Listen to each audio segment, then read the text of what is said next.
You know the sound. It's the noise every ground soldier loves to hear and every enemy tanker dreads. The iconic growl of the A-10 Warthog. It's a flying tank built around a massive cannon that spits pure fury. For months, one question has kept coming up online and in policy debates. Why isn't this legendary beast tearing through Russian forces in Ukraine? It was designed during the Cold War specifically to take on Soviet armoured formations. On paper, it seems like the perfect tool for a brutal ground war. In the lethal modern skies over Ukraine, the A-10 wouldn't be the hunter, it would be more like the hunted. The dream of seeing Warthogs unleash their firepower on Russian convoys just doesn't hold up against the hard, unforgiving reality of this war. And the West, even while retiring the aircraft, knows that sending it would be a tragic and pointless mistake.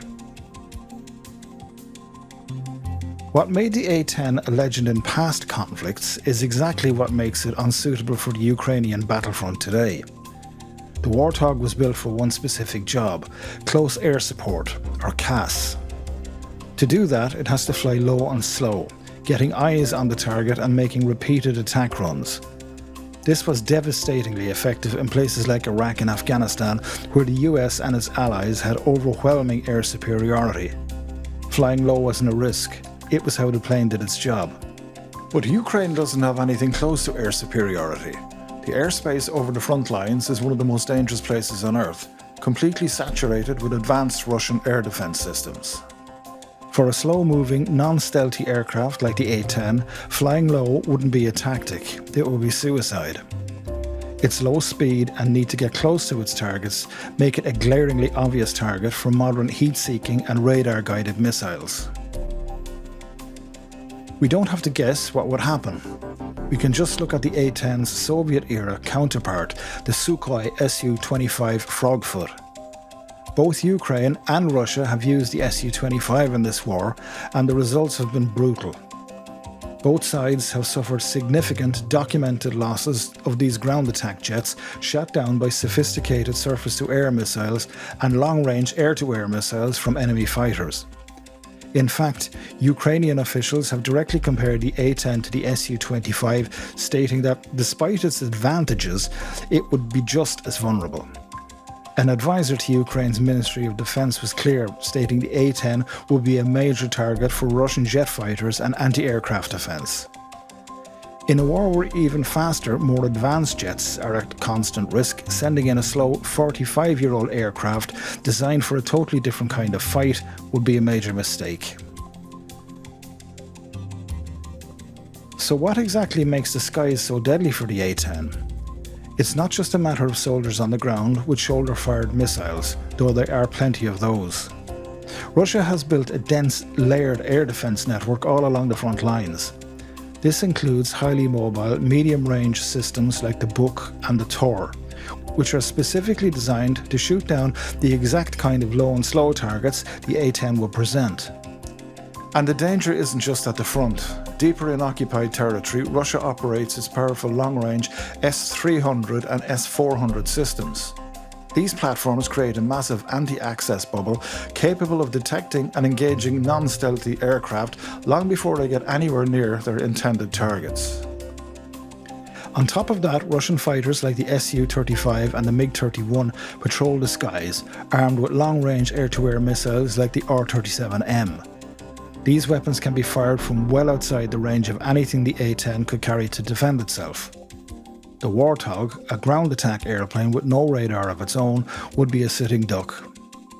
As one Ukrainian defense advisor bluntly put it, the aircraft is too slow and too vulnerable for their needs. Even dedicating Ukraine's own precious fighter jets to escort the A-10s would be a mistake, pulling those critical assets away from their main job of defending Ukrainian cities. The brutal math of modern air combat is simply stacked against the Warthog. While Ukraine has had a growing success degrading the Russian air defences, it has been a slow, grinding effort to create temporary windows of opportunity, not to establish permanent control of the air. But let's imagine for a moment that the A-10 could magically survive this gauntlet. Even then, the whole idea falls apart when you look at the logistics. Sending a new type of aircraft to a nation at war isn't like shipping a package. It's a monumental undertaking. First, there's maintenance. The A-10 is an old aircraft, with the last one rolling off the production line in 1984. The US Air Force is actively retiring its fleet. This means that while the parts exist, they are tied to a shrinking, sunsetting fleet, and creating a new supply chain to ship these specific aging parts to a country under constant missile attack would be a Herculean task. Ukraine's technicians, who are masters at keeping Soviet-era jets flying, would need to be completely retrained. That's not a weekend course. It's an intensive, months-long process to learn the quirks of the 45-year-old American jet. Then you have to train the pilots. Ukrainian pilots are incredibly skilled, but their experiences on Soviet-designed aircraft with completely different systems and flight philosophies. Transitioning to a Western jet like the F-16 is already a massive effort, requiring intensive training programs across Europe and the US. Starting a separate, parallel training pipeline just for the A-10, an aircraft operated exclusively by the US Air Force, would be a colossal waste of time and resources. It would pull pilots from the front when they are needed most, all to learn a platform that would be highly vulnerable once they returned. Finally, there's the infrastructure. The A-10 is famous for operating on rough airstrips, but it still needs specific support equipment, weapons loaders and fuel infrastructure. Integrating this entirely new ecosystem into Ukraine's already strained and targeted air bases presents yet another massive set of challenges. It's a logistical chain reaction where every link is fraught with difficulty, expense and delay. And that gets to the heart of it.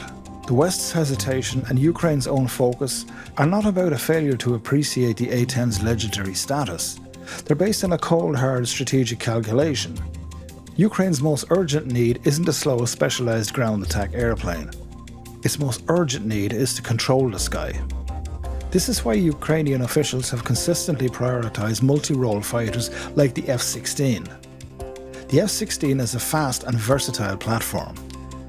It can engage other fighter aircraft, helping to shoot down Russian jets and cruise missiles that threaten Ukrainian cities. It can perform suppression of enemy air defence, or SEAD, the mission of actively hunting and destroying the very SAM systems that make the sky so dangerous.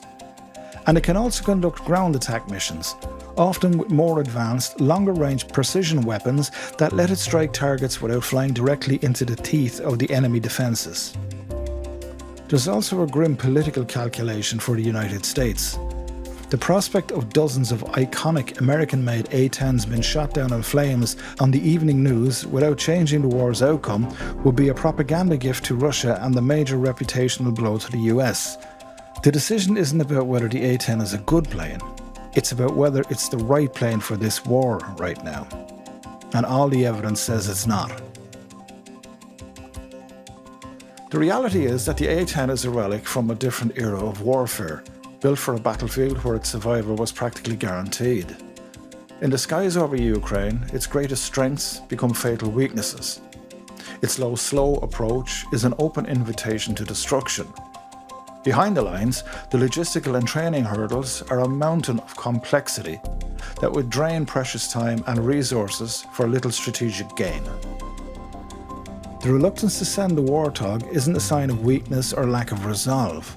It's a pragmatic, if sobering, admission that sending this beloved aircraft into the modern Ukrainian air war will be a nightmare for the pilots who fly them, for the crews who would struggle to keep them in the air, and for the strategic outcome of the war itself.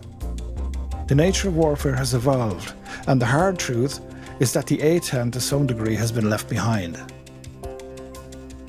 If you enjoyed this video, hit like and subscribe, and I will see you in the next one.